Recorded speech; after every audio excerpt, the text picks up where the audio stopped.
Hi there, it's Lloyd. I just wanted to share a presentation with you on the basic use of Zoom.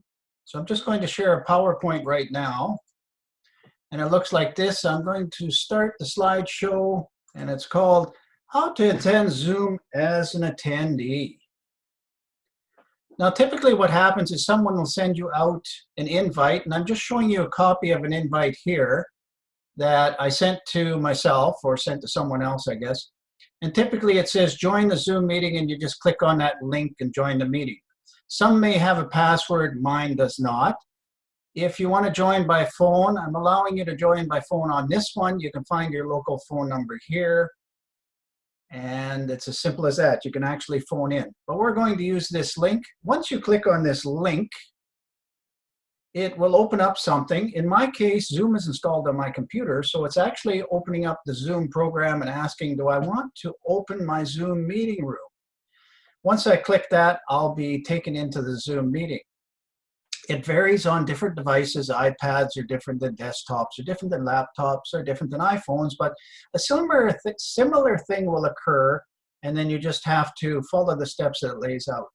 We're installing it on one yesterday, and it actually asked us to install the app. So you may have to install the app. Expect a little bit of delay the first time you use it, but after that it works quite well. So I'm going to click on Open Zoom Meetings, and it takes us to our Zoom meeting.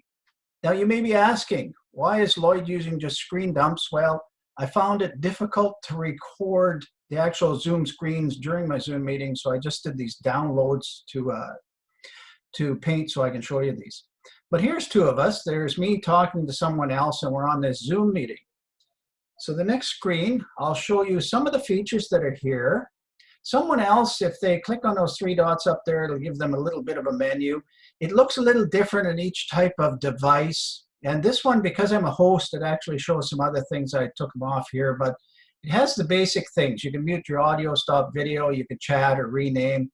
But there's other ways to chat because there's a chat feature down here. The other thing that someone else can do is mute or unmute themselves. They can stop the video. If they happen to have a bad hair day, they can turn the video off. And when they are asked to present, all they have to do is click on the share button here to share their screen. And as I mentioned, there's also the chat button there. So now what we've done is we've clicked on this share because actually part of Zoom is we want to share our presentation with someone else. It pops up a choice. As soon as I click share, it pops up this choice. I can share my screen. I can share a whiteboard where you can make drawings. I can share my Paint where I'm storing some of these screen dumps as I'm making this video. But I'm going to share my using Zoom attendees presentation, and that's actually this one I have open right now. So I select that. It's all highlighted in the blue, and then I click on share. And here it is. It opened up the Zoom presentation. There's Lloyd and someone else watching it over on the right. The thing I wanted to draw your attention to here was that at the top, there's something called Stop Share. So when you're done sharing your screen, your presentation, or whatever you're sharing, you go up there, click on Stop Share, and it stops.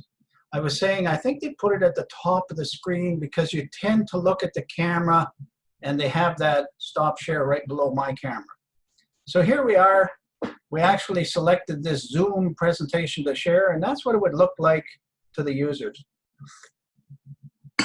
those people viewing. Also, if I hover my mouse up to the top of the screen, it drops down this menu. And I noticed on an iPad, you have to tap the screen to get this menu. But if you get this menu, it's the menu from the bottom is actually moved to the top. And again, our focus is up there at the camera. So you can stop videos. I've got some features because I'm a host, but there's a nice one here called Annotate. And I actually dropped that down to show you what the Annotate is. And it's where you can do some things to actually draw attention to some of your work up there. So I'll show you one here. I can draw. I selected draw. Then I'm going to select stamp. Stamp has, well, this one's got an arrow, so I can put arrows on the screen if I want to say, oh, look at that drop-down menu. I could draw different things. I can use format. some of this I can just highlight things. Oh, focus on this right here. I want to highlight on your screen. It's all kind of neat stuff. Whenever I'm done playing with all these, I can click on the clear and just clear them all off. So I'm clearing all my drawings and they're gone. Kind of a neat feature. When you're done with that little menu, you click on the X and you're out of there. Next screen. I just wanted to show something else. We're looking at a grid view of speakers. So if we had 10 speakers, all 10 speakers would be on the screen because it's called a grid view. But we can switch, or pardon me, a gallery view. But we can switch to the speaker view. So you go up to the top and find that. You have to hover your mouse over there for it to appear. But once it appears, you can click on speaker view. And what it'll do is show you the speaker will be highlighted in the center of the screen. So someone else is speaking right now. So he has taken over the whole screen. If you do it that way, whenever someone speaks, they will be on the screen. So if there's a lot of people speaking, it may bounce around from person to person, but if one person's doing a presentation, it'll display like this. It's actually pretty good. When you want to go back to that grid, you just click on gallery view and it'll take you back to this grid that you saw before. One other feature, pardon me, I went too far. One other feature I wanted to show you was the chat.